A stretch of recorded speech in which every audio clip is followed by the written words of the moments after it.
안녕하세요. 예수님을 따르는 제자의 삶 네 번째 시간입니다. 오늘은 말씀으로 사는 삶, 부제로는 묵상의 능력을 경험하라 라는 제목으로 하나님 말씀 증거하겠습니다. 제가 글을 읽다가 이런 글을 좀 읽었습니다. 아시아에서 귀한 손님들이 오셨다. 아시아인들은 쌀을 좋아한다고 해서 쌀 익는 법도 완벽하게 익혔다. 그리고 아시안인을 위한 완벽한 아침 식사를 준비했다. 어떻게 준비했을까요? 빵에다가 쌀을 넣었습니다. 아시아인들이 쌀을 좋아한다고 이렇게 만들었어요. 우리 일상생활에서 먹는 건 아주 중요합니다. 왜 중요할까요? 왜냐하면 우리가 무엇을 먹고 무엇을 마시는지에 따라서 우리의 생각, 우리의 몸, 건강 이 모든 것들이 좌지우지되기 때문에 그렇습니다. 영적 생활에도 동일합니다. 영적 생활에 우리가 무엇을 접하는지 무엇을 먹는지는 아주 중요한 것이죠. 성경에는 먹는 이야기가 많이 나오지만 특별히 아주 의미 있는 먹는 이야기가 나옵니다. 그것이 무엇일까요? 여러분은 성경에서 나오는 먹는 이야기는 어떤 것들이 생각나나요? 물론 오병이어의 이야기도 있고 또 사르밧 과부가 기름과 밀가루로 날마다 기적 같은 하나님의 베푸심으로 빵을 만든 이야기도 있습니다. 그러나 먹는 이야기의 가장 대표적인 이야기는 지금 그림에서 보는 것 같이 광야에서 만나를 먹는 이야기입니다. 이스라엘 백성이 애굽에서 출애굽해가지고 홍해를 건너고 광야에 머물게 됩니다. 먹을 것이 없어요. 200만 명이나 되는 사람들이 어떻게 먹었을까요? 하나님은 광야에서 그들을 먹이기 위해서 하늘에서 만나를 내리십니다. 근데 이러한 광야에서 사는 삶, 애굽에서 광야에서 가나안 땅까지 이런 사는 삶은 이런 경험은 고린도서 10장 12절에 우리의 경험과 같다라고 얘기하고 있습니다. 저희에게 당한 이런 일이 거울이 되고 또한 말세를 만난 우리의 경계로 기록하였느니라. 저희에게 당한 이런 일, 저희는 이스라엘 백성이 애굽에서 가나안 땅까지 가는 그 여정에 경험했던 것들이 우리 이 시대에 살아가는 그리스도인들에게 거울이 된다고 얘기하고 있습니다. 거울을 보게 되면 누굴 보게 되나요? 나의 모습을 보게 되는 것이죠. 즉 이스라엘 백성이 애굽에서 가나안 땅까지 가는 여정은 우리가 이 세상에서 저 천국 가는 여정의 표상이라고 얘기할 수 있는 것입니다. 자, 한번 정리를 해보겠습니다.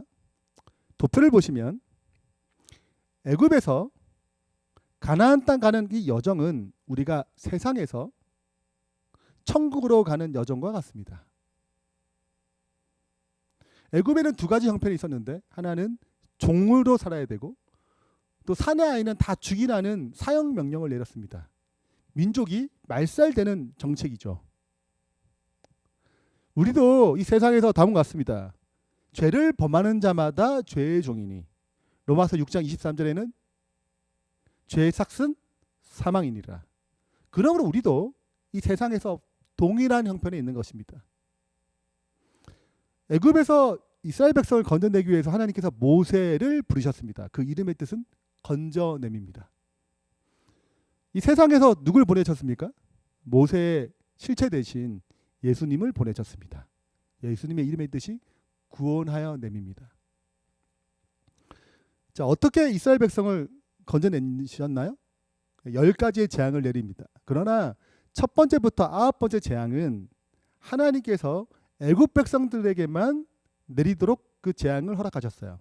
고센 땅에 있는 이스라엘 백성에는 하나님이 자기 백성임을 구별하셨습니다. 그러나 10번째 재앙인 장자 재앙은 이스라엘 백성이 하나님을 믿는 모든 사람들이 내가 하나님의 백성이에요 라고 고백하기 위해서 양을 죽이고 양의 피를 문설주에 바릅니다. 그러면 장자 재앙이 당하지 않고 넘어가는 것이죠. 그래서 유월절입니다. 패스오버 되는 것이죠. 이 유월절 양의 희생으로 말미암아 그 피로 인해서 장자는 죽지 않아요. 왜? 양이 대신 죽었기 때문에 그렇습니다. 그래서 이 피가 없는 집에는 다 죽었습니다. 이것을 가리켜서 고린도전서 5장 7절에는 이렇게 얘기합니다. 우리의 유월절 양 그리스도께서 희생 되셨느니라. 유월절 양이 누굴 표상한다고요? 예수 그리스도의 십자가, 그 희생을 표상합니다. 그렇기 때문에 우리도 이 세상에서 예수 그리스도의 십자가의 은혜로 말미암아 출세상하게 됩니다. 출애굽기 13장까지가 유월절 이야기입니다. 그리고 14장엔 드디어 홍해를 건넙니다. 홍해 이야기죠. 14장, 15장은 홍해 이야기입니다. 14장 홍해를 건너고 15장은 홍해 앞바다에서 구원하신 하나님을 찬양하는 내용입니다. 홍해는 무엇을 의미할까요? 고린도서 10장 1절 2절에는 홍해의 의미를 얘기하고 있습니다. 형제들아, 나는 너희가 알지 못하기를 원하지 아니하노니 우리 조상들이 다 구름 아래에 있고 바다 가운데로 지나며 모세에게 속하여 다 구름과 바다에서 무엇을 받았다고요? 침례를 받고. 그래서 홍해는 침례를 표상합니다. 예수님의 은혜로 말미암아, 그 십자가의 희생으로 말미암아 우리가 구원받을 뿐만 아니라 홍해를 건너므로, 침례를 받음으로 내가 하나님의 백성임을 선포하는 것이지요. 그 다음 출애굽기 16장에는 드디어 만나 이야기가 등장합니다. 그들을 구원하기 위해서 배고픔에서 하나님께서는 만나로 날마다 그들의 필요를 채우셨습니다. 신명기 8장 3절에는 그 만나의 의미를 이렇게 기록하고 있습니다. 너를 낮추시며 너를 줄이게 하시며 또 너도 알지 못하며 내 조상들도 알지 못하던 그 만나를 먹이신 것은 사람이 떡으로만 사는 것이 아니요 여호와 입에서 나오는 모든 말씀으로 사는 줄을 내가 알게 하려 하심이라. 만나의 의미는 무엇입니까? 여호와의 말씀으로 사는 삶. 만나로 살아야 했어요. 가나안 땅 들어갈 때까지 40년 동안 만나를 먹었던 것처럼 영적 이스라엘 백성, 하나님을 믿는 그리스도인들은 이제 하늘의 만나, 말씀으로 살아야 되는 것입니다. 그래서 이 말씀을 의미합니다. 예수님께서 요한복음 6장에서 이 만나의 의미를 이렇게 설명하셨습니다. 너희 조상들은 광야에서 만나를 먹었어도 죽었거니와 이는 하늘에서 내려온 떡이니 사람으로 하여금 먹고 죽지 아니하게 하는 것이라. 그 표상은 그림자기 때문에 죽을 수밖에 없는 양식이었지만 하늘에서 내려오는 살아있는 영원한 생명을 주는 죽지 않는 양식이 있다는 것이죠. 만나가 있다는 것입니다. 51절 나는 하늘에서 내려오는 살아있는 떡이니 예수님 그 스스로가 만나, 죽지 않게 하는 만나라고 얘기합니다. 이 떡을 먹으면 영생하리라. 그래서 쭉 말씀하시면서 이 영생하는 자신의 자신은 무엇을 의미하는지 63절에 내가 너에게 이른 말이 영이요 생명이니라고 얘기하십니다. 예수님은 말씀이세요. 말씀을 먹는다는 것은 곧 그리스도를 먹는 것과 동일한 것입니다. 자, 말씀을 먹는다는 것, 그리스도를 먹는다는 것, 과연 어떤 것인가요? 여기 보시면 귤이 있습니다. 오렌지 같이 보이는 것도 있죠. 여러분, 귤에 가장 많이 들어간 것이 무엇입니까? 비타민 C입니다. 근데 여러분, 비타민 C가 부족하면 크게 8가지 종류의 문제가 생깁니다. 한 대표적으로 제가 4가지를 가져왔는데요. 첫 번째는 비타민 C가 부족하게 되면 단백질 합성에 문제가 생겨서 머리카락이 가라앉아서 자꾸 머리카락이 빠진다는 것입니다. 비타민 C가 필요해요. 두 번째는 비타민 C에는 면역 시스템을 작동시키는 것이 있어서 비타민 C가 부족하면 계속 감염이 된다는 것입니다. 잘 챙겨 먹어야 돼요, 비타민 C를. 그래서요. 세 번째는 피부가 건조해집니다. 비타민 C는 콜라겐의 관과 탄력 손실을 막게 하는 것이 있어서, 늦춰주는 것이 있어서 비타민 C가 풍족하게 되면 피부에 탄력이 생기고 피부 손실하는 것이 약해진다는 것이죠. 네 번째는 비타민 C가 충분히 있으면 기분이 좋아지는데 이게 부족하게 되면 기분이 우울감이 또 상실감이 외로움이 더 찾아옵니다. 더 예민해지기 쉽고 스트레스를 받을 때 부정적인 것이 더 쉽게 받는다는 것이죠. 이렇게 무엇인가 부족하게 되면 문제가 생깁니다. 우리가 동일하게 말씀이 부족하면 우리의 삶에도 문제가 생깁니다. 그래서 말씀을 먹는다는 것은 말씀이신 예수님의 성분이 우리에게 들어와서 나쁜 것들, 부족한 것들은 제해버리고 또 채워야 할 것은 채워서 예수님이 드러나는 것입니다. 그리스도가 드러나는 것이요. 왜냐하면 말씀은 곧 그리스도이기 때문에 그렇습니다. 근데 이러한 변화는 한 번 먹는다고 될까요? 그렇지 않습니다. 이스라엘 백성이 40년 내내 매일 만나를 먹었던 것처럼 우리도 그리스도의 말씀을 섭취해야 합니다. 그 말씀이 생명력이 있어서 우리의 부족한 것을, 우리의 문제를 해결하고 그리스도를 충만히 드러낼 수 있도록 역사하시는 것입니다. 시대의 소망에 보면 이 요한복음 6장에 나오는 그 만나에 대한 이야기를 이렇게 설명합니다. 음식이 신체에 영향을 주듯이 그리스도께서 영혼에 영향을 끼치셔야 한다. 음식은 우리가 그것을 먹지 아니한, 그것이 우리의 신체 일부가 되지 않은 한 우리에게 아무런 유익이 될 수 없다. 여러분, 음식을 먹지 않으면 우리에게 유익을 주지 못합니다. 근데 먹더라도 우리가 소화되고 우리 몸에 유익을 끼치지 않으면 그건 의미가 없어요. 영적인 세계, 말씀의 세계, 그리스도의 세계도 동일합니다. 그와 같이 우리가 그리스도를 개인의 구주로 알지 않는다면 그분은 우리에게 아무런 가치가 없다. 이론적 지식은 우리에게 아무 유익을 주지 못한다. 그분의 사랑과 그분의 은혜가 우리 생애에 동화되어야 한다. 우리 그분의 말씀을 먹는다는 것은 지식적인 체험이 아닙니다. 그것은 아무런 유익을 주지 못해요. 다니엘을 외우고 다니엘서를 외우고 계시록 예언을 다 안다 하더라도 그것이 내 삶을 변화시키고 그리스도의 사랑과 그리스도의 마음을 알게 하지 못한다면, 내 마음을 이렇게 움직이지 못한다면 그것은 죽은 지식, 생명을 주지 못하는 지식이 되는 것입니다. 자, 이 글을 보면 사자가, 배고픈 사자가 멧돼지, 새끼 멧돼지를 잡는 장면입니다. 배고프니까 배를 채우기 위해서 잡아먹지요. 여기는 사자 두 마리가 기린을 잡는 장면입니다. 왜죠? 배가 고프니까. 근데 여러분, 사자가 배가 부르면 어떻게 행동할까요? 아주 기가 막힌 장면이 포착됐습니다. 아프리카에 영양새끼가 사자에게 같이 가까이 있어요. 사자가 잡아먹지 않습니다. 왜 잡아먹지 않아요? 실은 이 영양의 어미를 잡아먹었습니다. 배가 충분하니까 새끼가 옆에 있어도 잡아먹지 않아요. 건들지 않는 것입니다. 이렇게 45분 동안 같이 어울리다가 헤어졌어요. 살려준 것이죠. 이 장면 더 기가 막힙니다. 이게 합성인지 진짜인지 잘 설이 좀 있지만 지금 같이 있는 거죠. 사자가 배가 부르니까, 넉넉하니까 얼룩말을 잡아먹지 않는 것입니다. 여러분, 이사야서 11장에는 이와 비슷한 이야기가 기록되어 있습니다.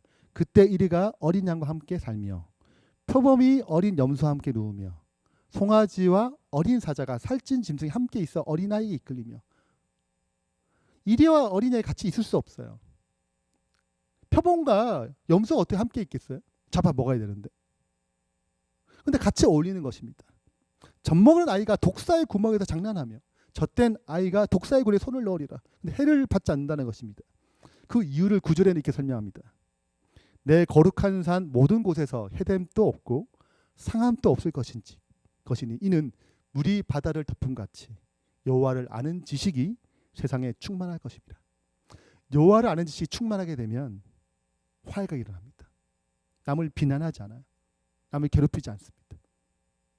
교회에 다툼이 많은 이유가 무엇입니까? 여러 가지 이유가 있지만 그 중요한 이유 중에 하나가 말씀으로 충만하지 않아서 그렇습니다. 그분의 은혜로 충만하지 않아요. 다니엘서 2장에 보면 신상에 대한 꿈을 꿉니다. 그 신상 제일 마지막의 꿈이 한 뜨인 돌이 신상을 치고 온 세계에 그 돌이 가득하는 것입니다. 그 돌은 예수 그리스도를 얘기합니다. 이 돌이 어떻게 된다고 제일 마지막에 태산을 이루어서 온 세상에 가득해지는 것입니다. 다시 오는 세상, 그리스도로 충만한 세상입니다. 그래서 뭐가 없어요? 해됨이 없어요.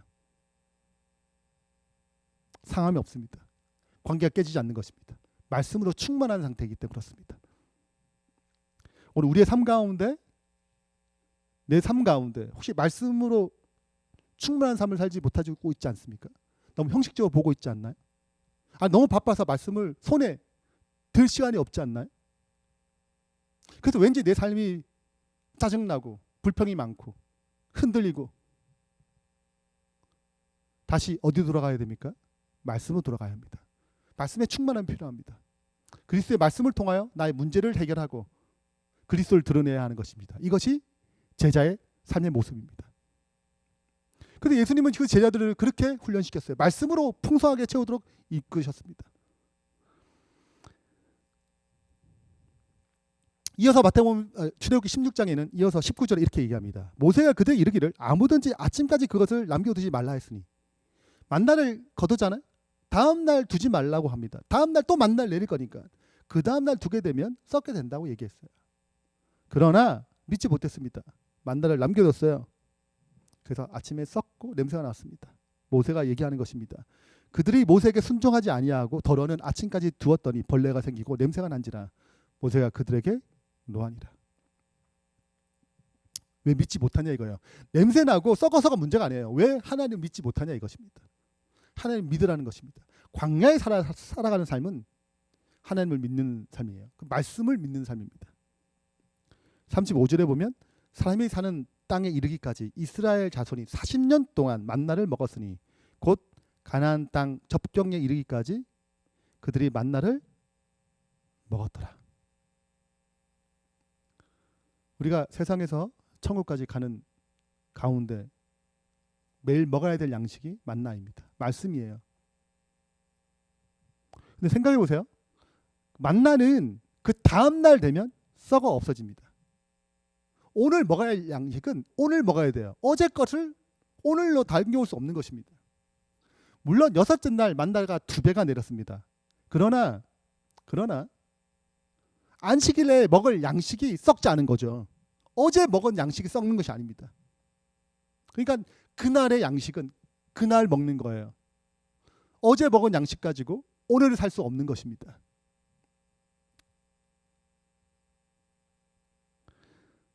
이 장면은 무슨 그림인가요? 자세히 보시면 여리고성이 무너지는 장면입니다. 뒤쪽에 법궤를 들고 오는 제사장 그룹이 있어요. 나팔을 부는 그룹이 있습니다. 군사들이 그 여리고성을 돕니다. 하루에 한 번씩 7번째 날 7번을 돌고 하나님이 지진을 일으켰습니다. 그리고 여리고성을 정복하는 내용입니다. 근데 여리고성을 정복한 다음에 기가 막힌 은혜로 하나님께서 여리고성을 정복하게 만들었어요. 그 다음 정복해야 할 성이 아이성입니다. 조그만 성이에요. 여리고성을 이렇게 무너뜨렸는데 아이성은 문제 없어요. 3,000명만 주시면 제가 아이성을 처리하고 오겠습니다. 정복하고 오겠습니다. 라고 얘기했습니다. 여호수아는 당연히 하나님께 약속이 있기 때문에 당연히 그래 가라고 얘기했습니다. 그러나 이 전쟁에서 대패를 합니다. 많은 사람이 죽었어요. 여호수아가 웁니다. 하나님 왜 가나안 땅까지 오셔가지고 한 약속해 주시지 않았냐. 약속을 주지 않았냐. 그 가나안 땅을 주기로. 근데 왜 이 약속이 깨졌냐. 왜 우리를 버리시냐. 가나안 땅 이방인들이 우리를 욕할 것이다. 우리를 우습게 여길 것이다. 하나님의 이름이 영광스럽게 되지 못하게 됐다라고 하소연합니다. 그때 하나님께서 말씀하세요. 아간의 죄 때문에 그 일이 그렇게 됐다고. 내가 너희에게 함께할 수 없었다고 얘기합니다. 근데 실은 그 전에 이 아간의 죄를 밝혀하기 전에 실은 여리고성 끝나고 아이성 가기 전에 이 아이성에게 지지 않고 아간의 문제를 해결할 수 있는 기회가 있었습니다. 근데 놓쳤어요. 이유가 뭐냐? 부자선지자는 이렇게 기록하고 있습니다. 하나님께서 그들을 위하여 이루신 대승리 여리고성의 함락은 이스라엘 백성에게 뭘 갖게 만들었어요? 자만심을 가지게 하였다. 하나님께서 가나안 땅을 그들에게 허락하셨으므로 그들은 안심하였고 하나님의 도우심만이 그들에게 성공을 주실 수 있다는 사실을 또 잊어버렸다. 그래서 자기들 힘으로 이길 수 있다고 생각해요. 약속은 있지. 여러분 기억하세요? 하나님의 약속이 있다 하더라도 그분의 말씀에 약속이 있다 하더라도 우리가 하나님의 앞에 나가서 그분께 능력을 구하지 않으면 그 약속은 승리할 수 없습니다. 그 약속은 성취할 수 없어요. 그런데 하나님의 도우심을 구하지 아니하고 자신의 힘으로 하나님의 약속을 이루고자 했습니다. 전쟁에 대패했습니다. 여리고성은 실은 아이성보다 훨씬 어려운 시험이에요. 그것을 그분의 은혜로, 그분의 말씀의 순종함으로 승리했습니다. 근데 그 과거의 경험이 오늘 시원치 아니, 아이성 같은 시원치 아니하는 경험으로 이길 수 없어요. 과거에 어떠한 놀라운 경험을 했든 오늘 보잘것없는 시험을 이길 수 없습니다. 마치 아이성을 이길 수 없는 것과 동일합니다. 과거의 승리로서, 과거의 은혜로서 오늘 당하는 영적 어려움을 해결할 수 없는 것입니다.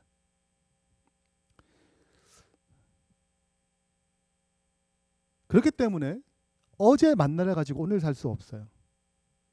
어제 승리한 은혜를 가지고 오늘 승리할 수 없는 것입니다. 그러므로 만나는 매일 먹어야 했습니다. 매일 힘을 축적해야 됐어요. 매일 하늘로부터 오는 능력을 받아야 했습니다. 그래서 예수님 또 매일 가장 먼저 아침에 기도하시고 하나님과 교통함으로 시작하셨습니다. 신앙의 실수 중 하나는 어제 먹었던 만나, 어제 먹었던 승리, 어제 경험했던 은혜를 가지고 오늘 살고자 하는 것입니다. 안식일 날 말씀을 들어요. 이 말씀 한번 들은 거 가지고 일주일을 이기고자 하는 것입니다. 일주일을 견디고자 하는 거예요. 이것이 우리의 문제입니다. 어제 먹었던 만나 가지고 오늘 살 수가 없어요. 어제 승리한 은혜는 어제에 족한 것입니다. 오늘 승리하기 위해서는, 오늘 영적인 문제를 해결하기 위해서는, 어려움을 해결하기 위해서는 오늘 만나를, 하나님의 은혜를 체험해야 되는 것입니다. 마지막 사건들이라는 책에 이렇게 기록하고 있습니다. 매일 하늘의 은혜를 공급받아야 하며 그렇지 않을 때 아무도 회심한 상태를 유지하지 못할 것이다. 어제 은혜를 아니요, 매일 하나님의 은혜를 공급받아야 하는 것입니다. 매일 만나와 같이. 우리가 그렇게 하지 않으면 나의 회심한 마음, 하나님을 찾고자 하는 마음, 생명을 사랑하고 하나님의 뜻과 진리를 소망하고 이웃을 사랑하고 하나님을 사랑하는 그 마음, 그 회심한 마음을 지속하지 못합니다. 그렇기 때문에 우리의 삶이 매일 하나님의 은혜의 보좌 앞에 나가서 그분의 은혜를 공급받아야 합니다. 그렇게 된다면 우리의 마음은 부드러워지고 더 부드러워져서 오늘 마땅히 해야 할 승리를 체험할 것입니다. 성경에 보면 마가복음 9장에 변화 사건이 일어납니다. 3명의 제자들이 하나님 예수님이 변화된 장면을 경험했어요. 9명은 산 밑에서 기다리고 있었습니다. 그때 귀신 들린 한 아이의 아버지가 찾아옵니다. 귀신 들린 소녀를 데리고 왔어요. 하소연합니다. 이 아이를 고쳐달라고, 귀신을 쫓아버리게 해달라고 얘기합니다. 9명의 제자들은 이미 귀신을 쫓아본 경험이 있습니다. 그래서 그들은 예수님의 이름으로 귀신 나가라 외쳤어요. 안 되는 것입니다. 돌아가면서 아니야, 이렇게 하면 될 거야, 이렇게 하면 되지 하고 수많은 방법을 시도했지만 귀신 들린 아이는 여전히 변화되지 않았습니다. 귀신 들린 채로 있는 거예요. 사람들이 얘기했습니다. 야, 이제 알아봤더니 가짜였어, 거짓이었네, 우리가 속임 당한 거야 라고 웅성웅성대기 시작했어요. 그동안 예수님께서 병을 고친 것은 가짜였어 라고 우성우성거릴 때 그때 예수님께서 3명의 제자와 함께 내려오십니다. 그 장면을 보셨어요. 그리고 얘기합니다. 이 믿음이 작은 자들아. 그리고 예수님께서 이 아이를 고치십니다.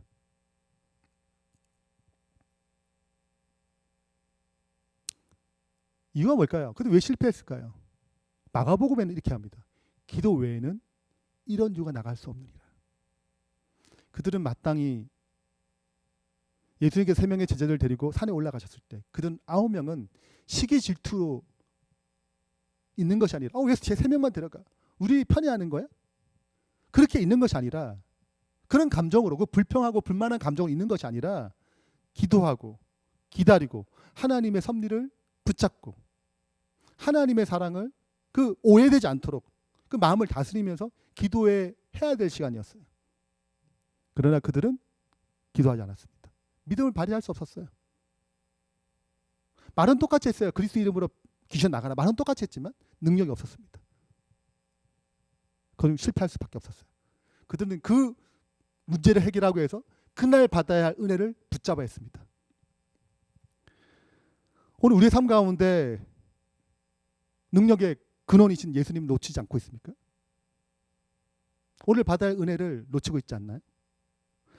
헨리 블랙카비의 영적 리더십이라는 책이 있습니다. 리더십에 대한 기독교의 수많은 책 중에 거의 탑으로 이렇게 뽑히는 유명한 책입니다. 여기 보면 영적 리더십은 무엇인가를 먼저 정의합니다. 영적 리더십은 사람들을 움직여서 하나님 일을 하게 만드는 것이 영적 리더십이다. 세상 일을 하게 하는 게 아니에요. 누구의 일? 하나님의 일을 하게 만드는 것. 그것이 영적 리더십이에요. 근데 어떻게 이 사람들을 하나님 일을 하게 만드는 것일까? 어떻게 영적 리더십은 어떻게 발휘되는가? 그 열쇠를 이렇게 설명합니다. 영적 리더십의 열쇠는 다른 사람을 주님과 관계에서 자라날 수 있도록 지속적으로 이끌어주는 것이다. 어쩌다 한 번이 아니에요. 어떻게? 지속적으로 매일 하나님과의 관계를 맺을 수 있도록. 그러면 하나님께서 그 마음을 변화시키고 은혜 있게 하셔가지고 주님의 부르시는 그 일에 참여하게 된다는 것입니다. 하나님은 그분의 사역에 초청하기 전에 먼저 사랑의 관계를 맺으십니다. 주님의 관계를 회복하게 되면, 지속하게 관계를 맺게 되면 그분의 일을 하게 되는 것입니다.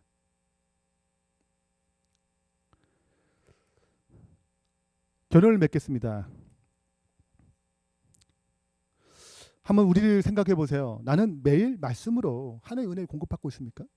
만나가 매일 내려서 그들이 매일 살아야 할 힘을 얻었듯이 오늘 내가 영적인 힘을 얻기 위해서 하나님의 은혜의 보좌 앞에 나아가 말씀으로 공급받고 있나요?